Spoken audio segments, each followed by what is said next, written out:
Bon, l'hiver qui approche, les jours qui se font plus courts, et le vélo qui prend la poussière au garage.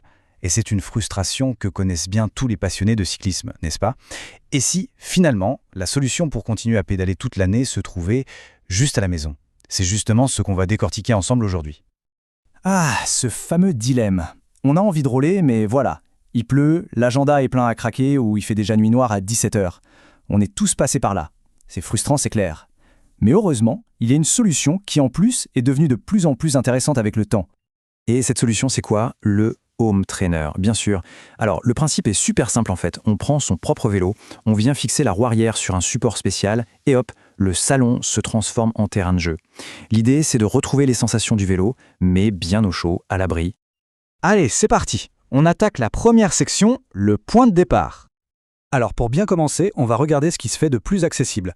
Et pour ça, on va prendre l'exemple du Relax Days. C'est un peu le best-seller de sa catégorie, donc c'est parfait pour voir ce qu'on peut attendre d'un modèle d'entrée de gamme. Alors concrètement, qu'est-ce qu'on a pour ce prix-là? Eh bien on a l'essentiel pour un bon entraînement. On a 7 niveaux de résistance pour pouvoir quand même varier l'effort, un cadre en acier bien costaud pour que ça ne bouge pas, et, point super important, il se plie et se range facilement. C'est vraiment l'option simple, efficace, sans chichi technologique. Et le prix, moins de 50 €. C'est ce qui le rend hyper accessible. Franchement, c'est la porte d'entrée idéale pour se lancer dans l'entraînement à la maison sans casser sa tirelire. Bon, maintenant qu'on a vu la base, on passe à la deuxième section, montée en gamme. Alors là, on change un peu de catégorie avec le Elite Novo MagForce. Ici, on vise plutôt le cycliste qui roule un peu plus régulièrement et qui cherche non seulement à faire du sport, mais aussi à avoir des sensations de pédalage un peu plus fluides, plus agréables. Et toute la différence, elle se joue dans les détails. Le truc qui change vraiment tout, c'est le rouleau en élastogel. Ça a l'air technique, mais en gros, ça réduit le bruit de 50%. Et ça, c'est juste énorme, surtout si on vit en appart ou si on veut s'entraîner le matin sans réveiller toute la maison. Ce n'est pas pour rien qu'il est si populaire. 4,5 étoiles sur 5 avec plus de 4000 avis, ça parle.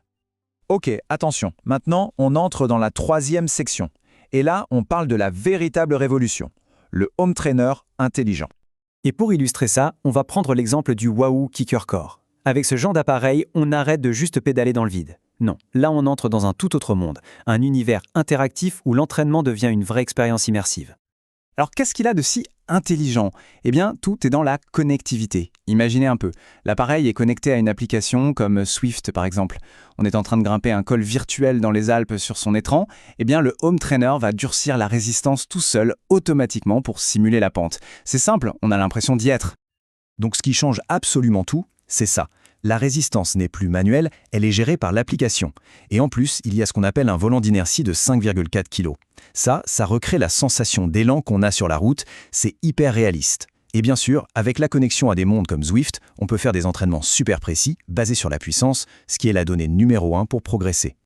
Évidemment, qui dit bon technologique dit bon au niveau du prix. Là, on ne parle plus de 50 €, mais de plus de 400. C'est clair, c'est un tout autre investissement. Mais en même temps, c'est l'accès à une dimension d'entraînement qui n'a plus rien à voir. Voilà, on a nos 3 grandes catégories. Alors maintenant, la question c'est comment choisir le bon home trainer? C'est notre 4e et dernière section.